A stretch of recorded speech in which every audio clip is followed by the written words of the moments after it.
Hey friends, and welcome to another episode of Sketchy Ideas, the Point Counterpoint live video podcast where we discuss business, leadership, personal development, a whole bunch of crazy stuff, sometimes movies, all that good stuff. And we're getting into the root of some crazy thoughts that we're finding on the internet. And we want to make sure you question them before you try and implement them in your life or your business. With that, today we have somebody very, very special with us who's here to teach us about how to own the room, and specifically working with professional, high-achieving women who are trying to get there. But before we introduce her, I want to give a shout out to our sponsors today. Our first sponsor is over to Michael.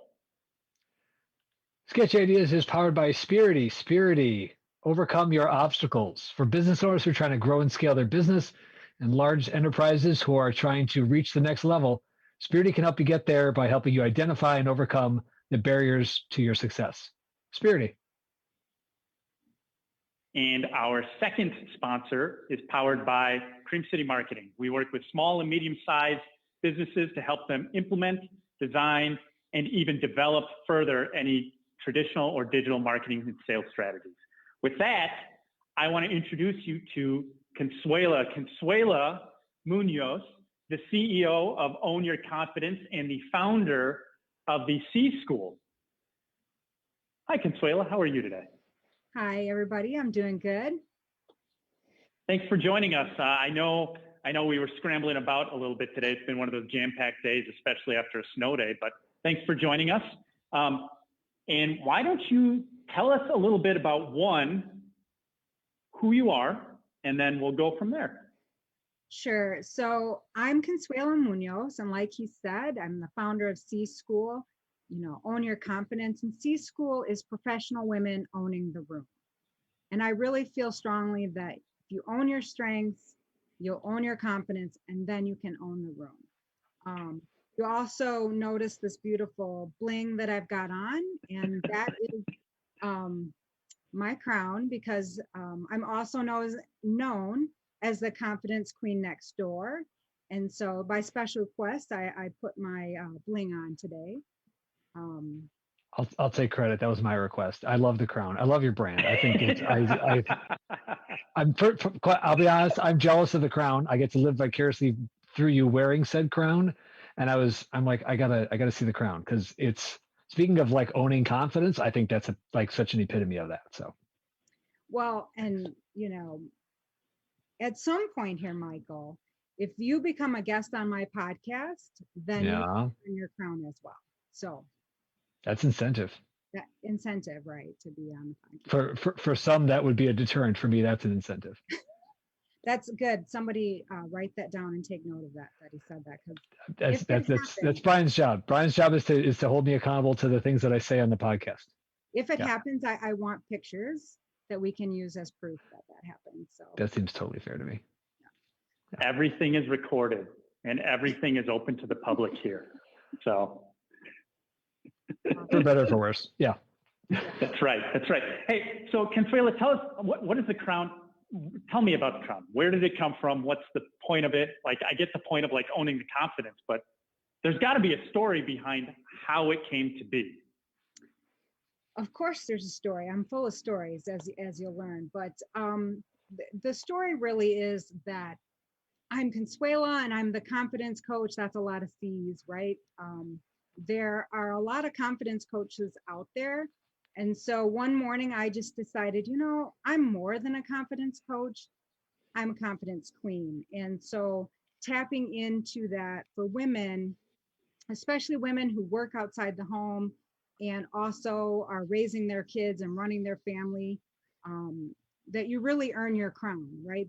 There's so many things that we have to accomplish each day, each week, and in our career, that we earn those crowns, and we earn the respect that comes with them.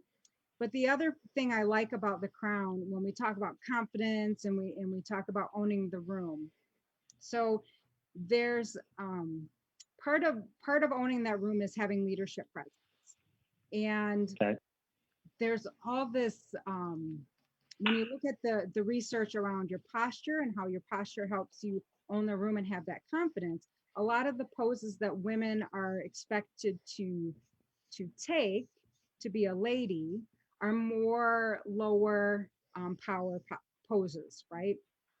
Sitting like a lady is kind of, with your hands in your lap and respectfully and all that are not what you think of when you think about confidence. And yet, the queen, even though she sits like a lady and she does all of those same postures, is always respected, is always, her power is always respected. And so that is an aspect of it for me as well, that just because I'm sitting like a lady doesn't mean that I don't know what my true power and my capabilities are.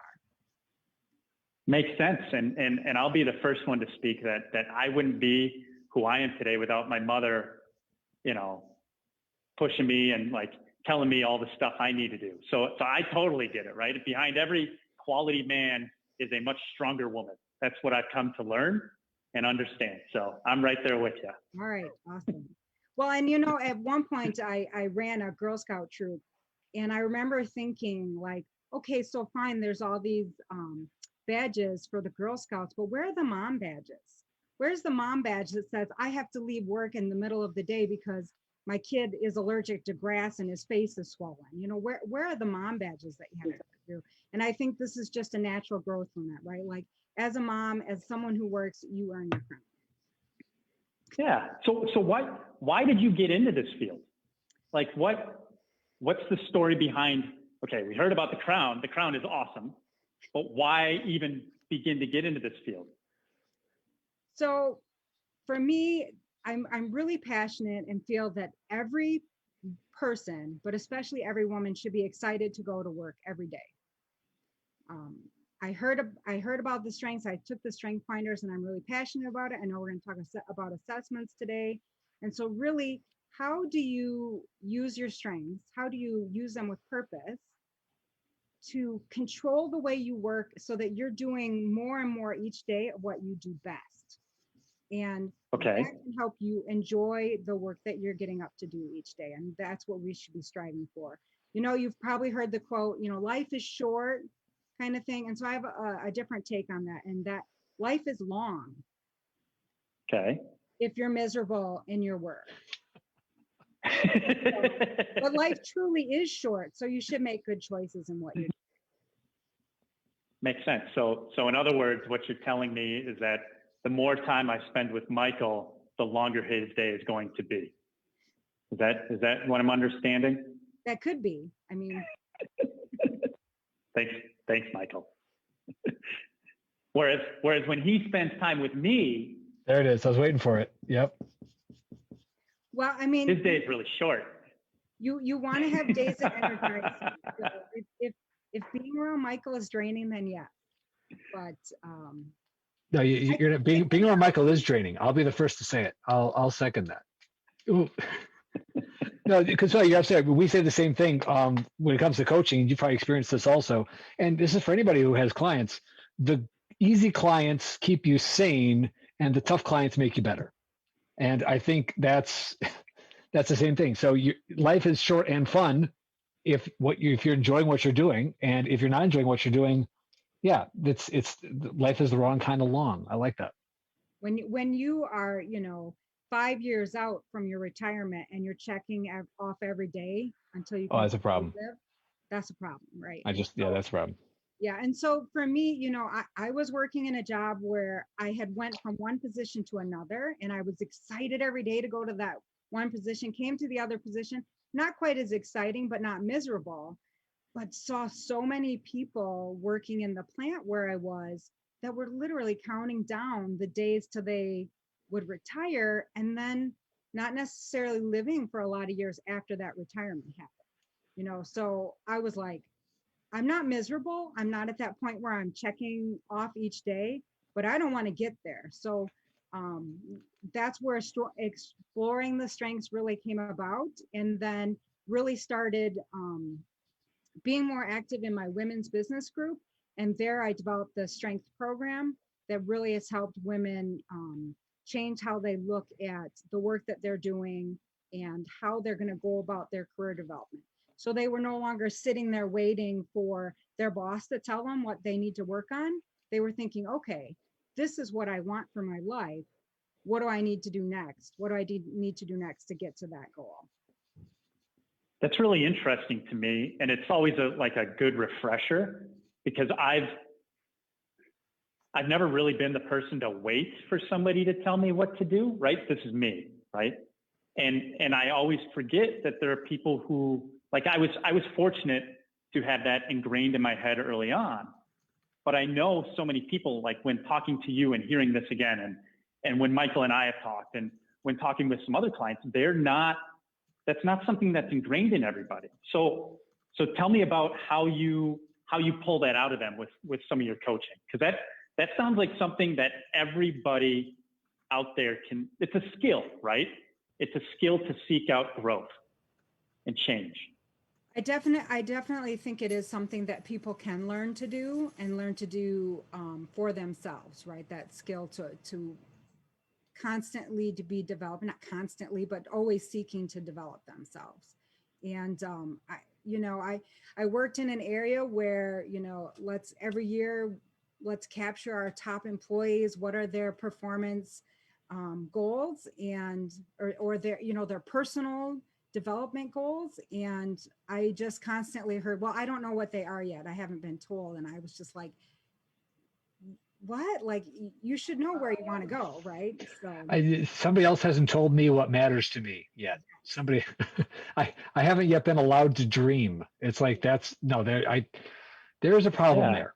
There's a problem. It gets so tightly aligned to what are my performance, what are my goals for what things and work we're trying to accomplish, that I feel like there has to be like a separation between that and like, yes, but what are your actual goals for your life, not just this year to accomplish?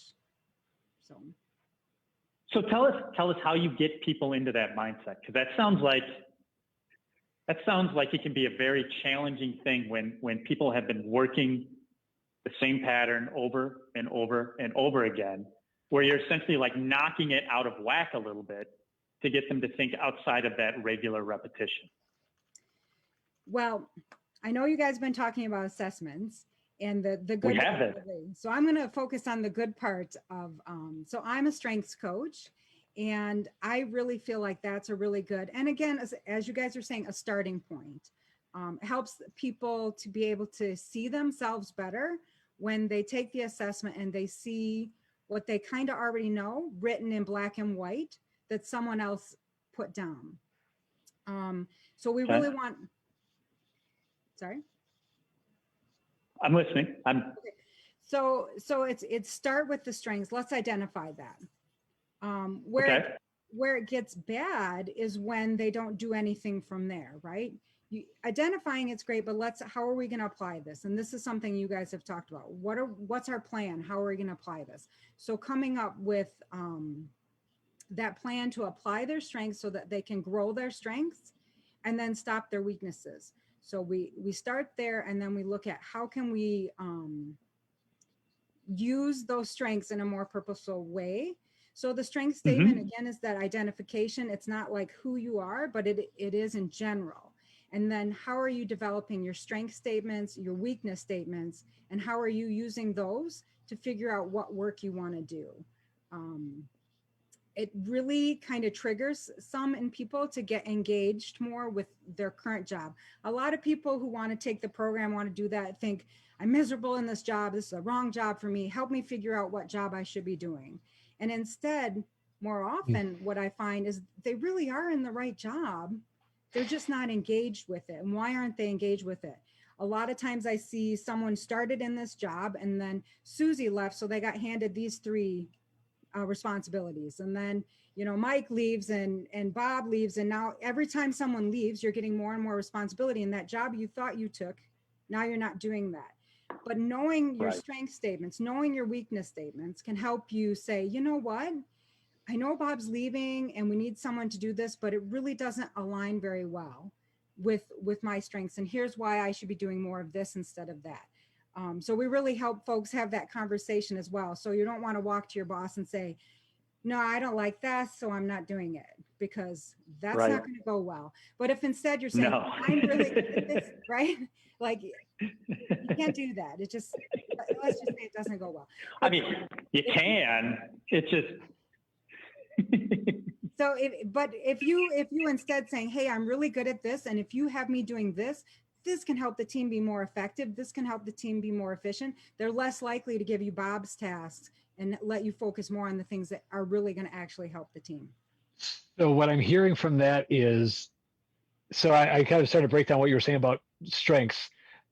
Identify what they are, learn more about, learn to understand. There's part of that then is, it's not on here, but there's an advocate from that place is what I'm hearing. See, now that I know them, I need to be able to talk smart about them with other people and sell them in a sense, sell them, advocate them, but apply that, show others how here's me at my best. And if you give me chances to be me at my best, I can help you do more and better stuff. Exactly.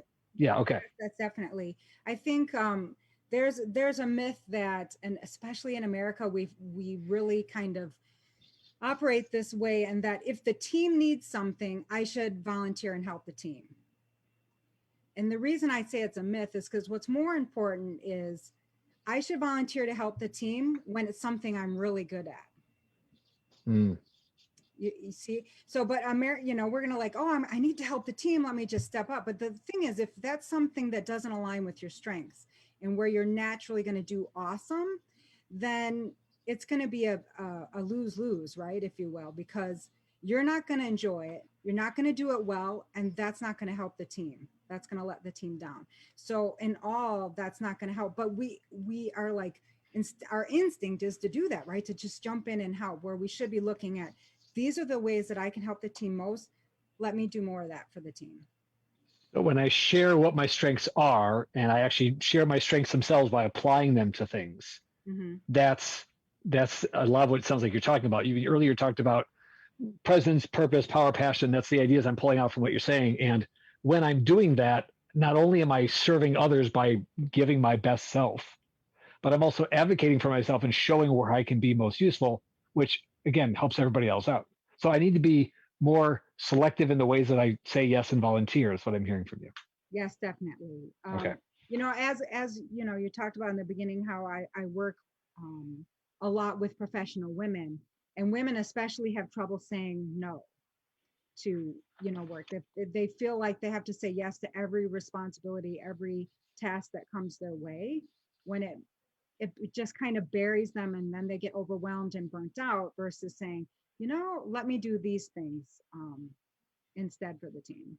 But yes, definitely helping women be able to have that confidence and know this is what I do best, to be able to say no to some things, I think makes a difference. Reminds me of a line from Covey, which is, it's easy to say no when you have a bigger yes. So if I haven't taken the time to identify what my strengths are, there's nothing I can, if I'm saying no, then again, no implies that there's something else that because there's a reason I'm saying no. But if I don't have the reason to say no, then I'm much more likely to say yes when I shouldn't be, is what I'm hearing you say. Definitely. Nice. All right. So we've got, I'm curious, can I dig a little deeper just into this? Yes. Just because I think this sets up kind of the leveraging of these assessment tools a little bit, right? So great if I'm the only one doing the assessment, so I'm doing it, but the expectation based on what you said is that you're supposed to jump in and volunteer, right?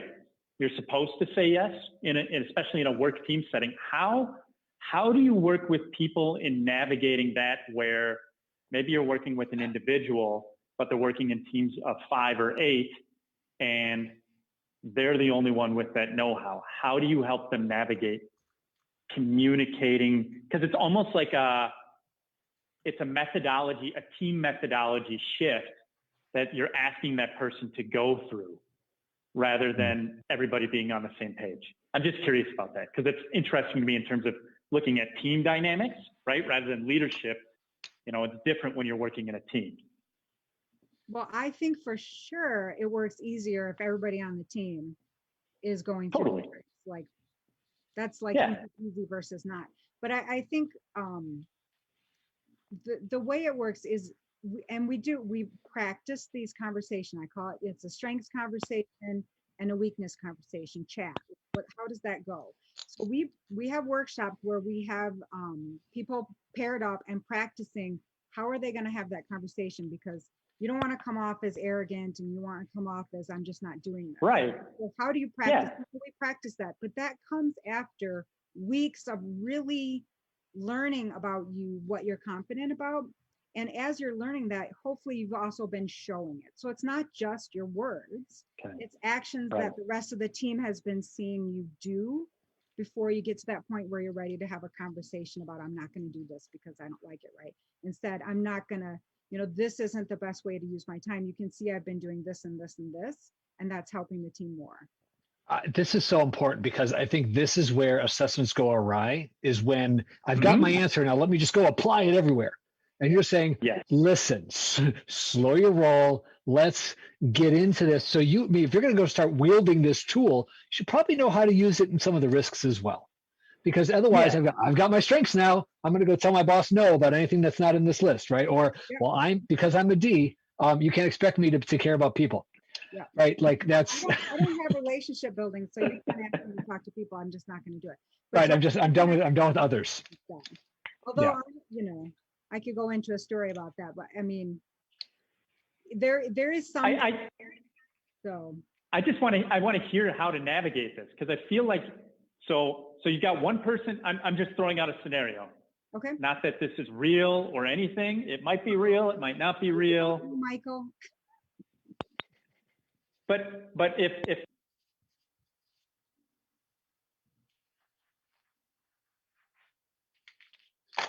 sorry, Brad, I can't hear you. Oh, lost his audio. It's coming back. I think he's asking for the story, or he might be giving you a scenario. I don't know. I might be getting set up right now. Okay. While I'm waiting for Brad to come back, I'm going to just do a quick shout out to Brian dropped in a comment from Facebook. So I got to give a shout out to Heidi, who had a great comment. Yes, we can. Yes, who had a great comment about our earlier point, which was, I always tell my employees, complain to me anytime, as long as you're bringing a proposed solution or a proposed change along with you. And that's similar to the conversation you're encouraging people to have as well. If I'm going to come and talk about my strengths and or my weaknesses, how scope creep has crushed my passion at work, I can't just come and complain. I also need to have a plan or a request for what I'm going to do about it. And you set people up to have that conversation. Yes. All right. So I think Brad's still working on audio. Should be back here in a sec. Stall. I mean, if we're, stall. I mean, there was a lady I had, we had her weakness statement. We did that and, worked with her through the group, but then individually. And she went and had a conversation with her manager about, this meeting is draining me and this is why. And I think the meeting would be better if we did, this and this and this. And the manager's like, those are good suggestions. Let's try that. Try that. The meeting for her, what was a total weakness, she hated going every week, it was awful, became like an amazing chance for her to really shine and show how amazing she was at helping them move forward. She had a lot of people on the team were good at throwing out ideas, but not nailing anything down. And she was one that got them nailed down with, you guys will like this, with a plan. They got actions, dates, and everything has to get done. The team started moving where they had before been spinning. I'm sorry, wait, I mean, because we had a plan and we had a vision and we, talked about why this is important and it matters, we actually started making progress? Exactly. And weird. Because she led from execution.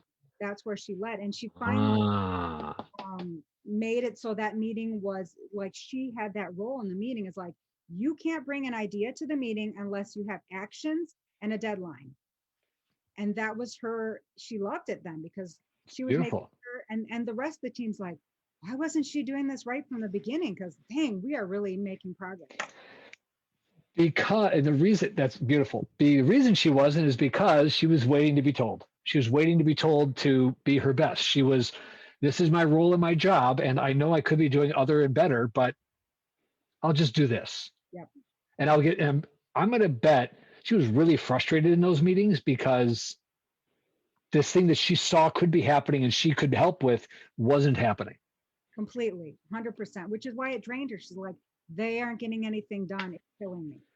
So I'm empathizing with that right now. I'm empathizing with you're in a situation And like for me, coaching, no, it's actually more in facilitating. Like I'm watching somebody facilitate a workshop or do a training, and I'm going, oh, because like I see you, and you could be just like a couple things would make this so much better. It's like yeah. So, and you know what? I just want to put this like for a everybody. pause button, like, okay, let's freeze Oh my time. gosh, Everybody I else, wanted. we'll pull you Thank aside, you. fix Yes. this, and then we'll start time up again. I want is that timeout. I want to do a Zach Morris timeout and like break through the fourth wall, like fix it, and then like get back in my seat. But it's interesting. So I want to just give this to our listeners and watchers.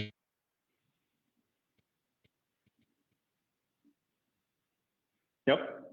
So it wouldn't be a Sketchy Ideas show until technical issues. So yeah, we've just switched places. Good thing I can go. That's how Queens work. Yep. So you guys, I was trying to keep up with are you back? I'm back. All right, Michael. All right, go for it. Oh, if you're in a situation, especially at work and can be outside of work, and you're really, really frustrated because you see something that you think everybody else doesn't see, or it's easy for you, but really difficult for everybody else, that's a really good clue that something in that domain is a strength of yours. Definitely. If it's really easy for you and hard for everybody else, and you're frustrated because everybody else isn't doing it as well as you could or would be, you're close to a strength in that moment. And that's a good, and if that stuff is interesting to you, StrengthsFinder, I think it's an awesome assessment to get you started down that road. Yeah, it's so natural for you. And sometimes when something is so natural, you just are in shock that somebody else can't do it that way. And until you realize that, you're just like, it is a frustration source if you don't realize that that's just unique to you that they don't have. Definitely. Makes sense. So that actually is a great tie into the question I was going to ask, right, which was when you're dealing with somebody doing, say, the StrengthsFinder, and then somebody else is using a different assessment, maybe because their organization doesn't offer any type of organizational development or personal development or any of this type of coaching inside of that company as part of their HR or skill development. How, and this is a question really for both of you, how can those individuals who are making the effort to learn this stuff, when they're coming in, if they are confronted by the fact that there is resistance, either because there's a bunch of people who aren't doing it, or there's somebody else who's done something different. Now, they don't all speak the same language, right? You guys have seen this way more than I have. How do you get that to mesh up so it doesn't like self-implode? Because I've seen that happen way more because people are not working to get everybody bought in, especially, and I've seen it a lot when somebody's like, oh, DISC, and somebody over here, oh, Colby, and all of a sudden now they're at like, which one's the best one, rather than looking at it and taking a step back and going, okay, like what we talked about, how can some of our viewers take these tools and bring them to the forefront and work within a team rather than having to be competitive all the time? Well, I guess to clarify, you're saying, so somebody has taken the StrengthsFinder, but the overall, the company is not using that. Maybe they're using a different one, or maybe the company is not doing anything overall, but somebody else has done a different thing. I think it's much more likely to be that part B, where I know some things about myself. I've started to explore self-awareness, but it's clear that organizationally, culturally, I'm not getting the support around me to do. I'm still waiting to be told. Like I've started, but I'm still waiting. So how do you help in those situations? Yeah. I think to me, and wouldn't this be a fun study, right? This is from one nerd to the other, Michael, and looking at comparing all these assessments and seeing how they're different and how they're the same, right? So if I were to write a thesis, which I won't, but if I did, that's what it would be on, right? Like, okay, how are they the same and how are they different? And I think there's always going to be commonality. So StrengthsFinder is 34 strength themes, but it can be broke out into 4 leadership domains. DISC is for a lot of things. Almost all assessments are broken into 4 categories, right? So this isn't, and some of them, as you guys have talked about in the earlier episodes, are really kind of similar, and they're just spoken a different way. Or you can take those fun personality tests, like what flavor ice cream am I? Well, that's, based on, you like that, Michael? I'm That's a butter good one. pecan, by the way. No, I had one where a group was going to have me do the strength finder, but they also wanted me to take this bird test. And I'm like, bird test? Okay. So are you an eagle? Here's a super scientific, tons of data and backstory on it.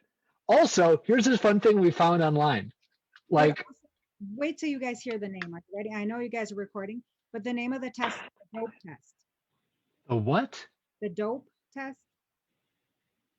I'm like, sorry, I hadn't heard of this one. What is it? I'm sorry, I haven't come across that in my research. I'm like, I know it's an offsite team building, but it's still no. Anyway, so it was like, are you a dove, an owl, a peacock, or an eagle? I'm like, there we go. I was like, it's got to be an acronym. Dove, okay. owl. All right, let's go with that. And so you can see similarities right away in that. But the thing, Yep.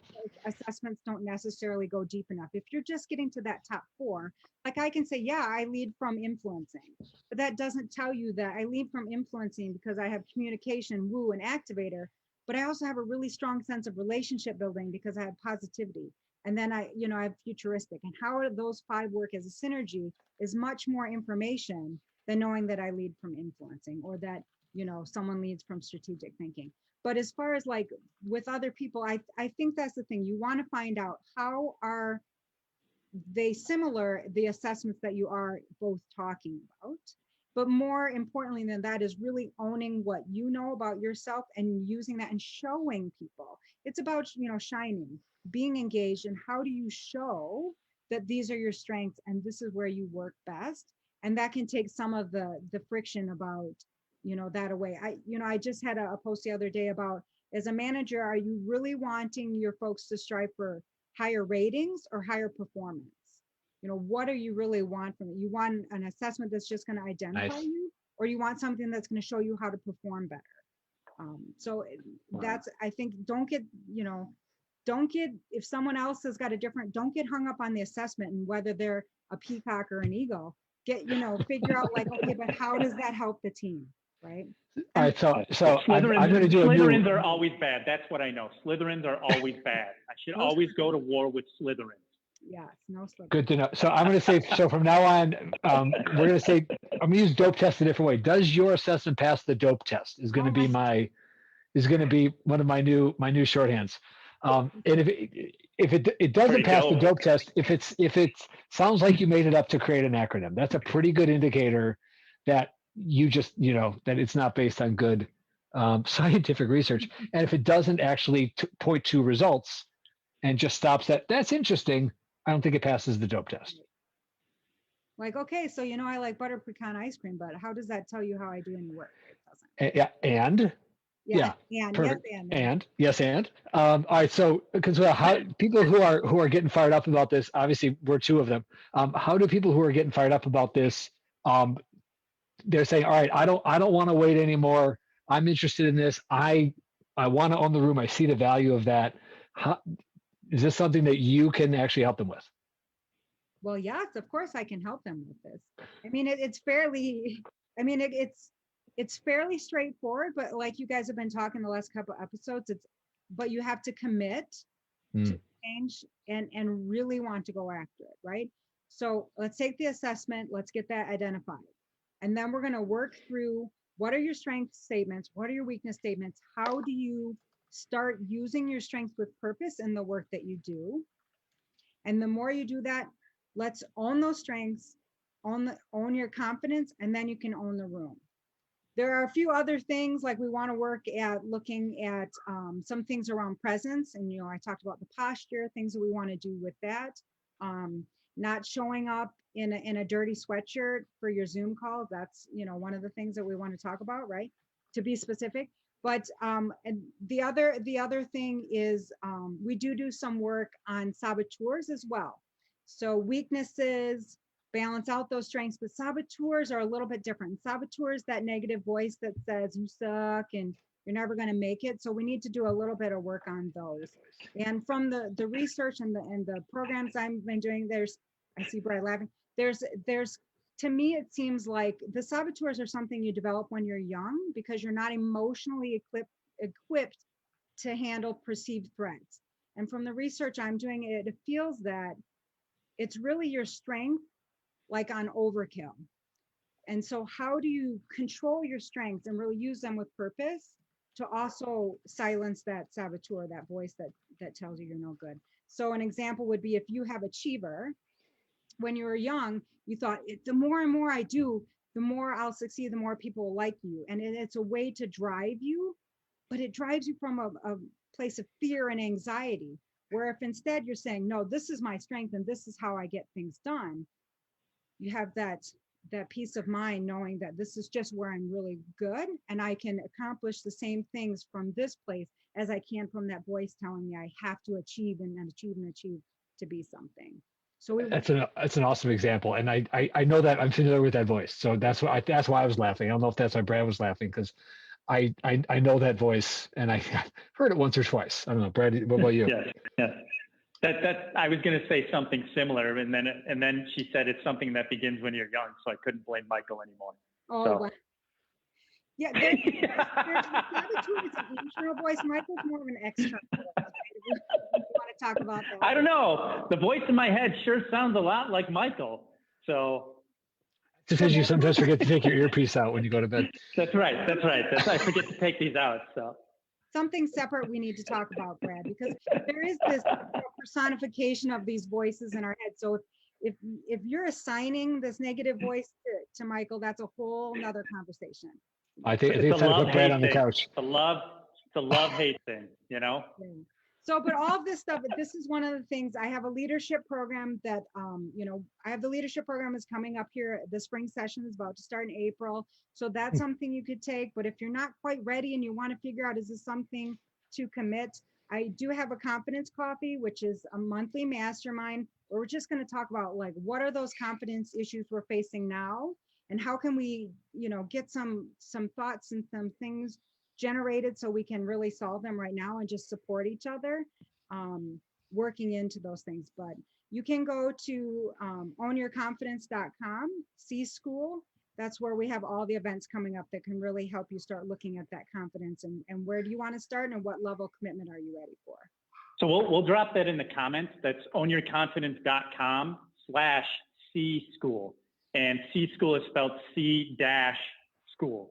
Just so if you're listening to this on the podcast, it's ownyourconfidence.com/C-School.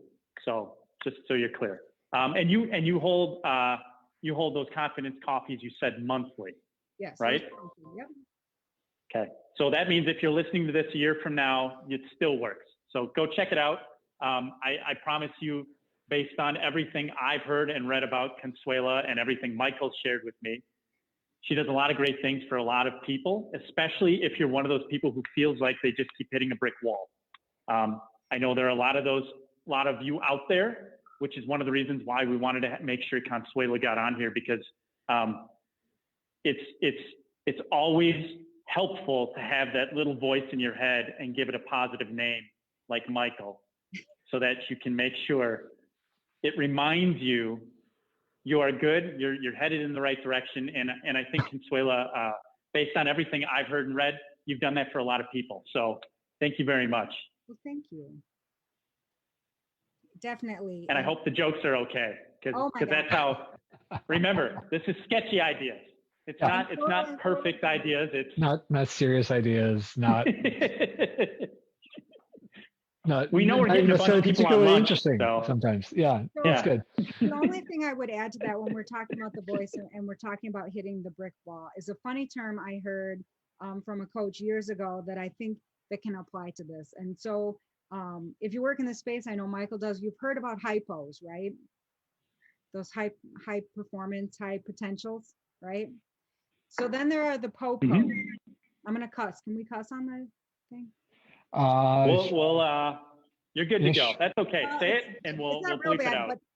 So the popos are the folks that have been passed over and they're pissed off. Yeah, that's clean. We're fine with that. Yeah, that's clean. You're golden. Yeah, but so agreed. Like you have so much to give, And yet you're so buried under whatever that you're not finding that chance to shine and really show what you're capable of doing. And the more you can do that, the more easier it is. And so one of those is the more you develop your strengths, the less that your weaknesses matter, because who cares if you can't do this, if you can do this thing really well. We're just going to give you this. We're going to give you more and more and more of this and none of this. I like the sound of that. Yeah. I like it. I like it. All right, Brad, wrap us up. All right. So for those of you who heard today, a lot of great facts, a lot of confidence building. Go check out ownyourconfidence.com/C-School to learn some more. But on the next week's show, we're going to dive into some more of this stuff and some different frameworks that Michael's going to walk us through, but specifically thinking about this moving forward. We're still in January. You're still figuring out this year because it's still going to be a weird year. Let's make sure that before you go diving in on the internet, you make sure you understand how these assessments work. So again, this is Sketchy Ideas. We're here to tell you that just because you read it on the internet doesn't make it a good idea to try. So do your due diligence, talk to somebody who knows their stuff. Consuela is one of those people. But before we see you next time, I just want to give a shout out. Go check out sketchyideas.com. If you've got questions, info@sketchyideasshow.com, and it'll get to us. And we'll see you next time, next week, Wednesday, same time, same place, with just as many wonderful thoughts and jokes of me making fun of myself and Michael doing some silent movie stuff. Yeah. And thanks for having me on, guys. It's awesome. Thanks, Consuela. You were great. Thank you Appreciate for joining us. Take care, Al.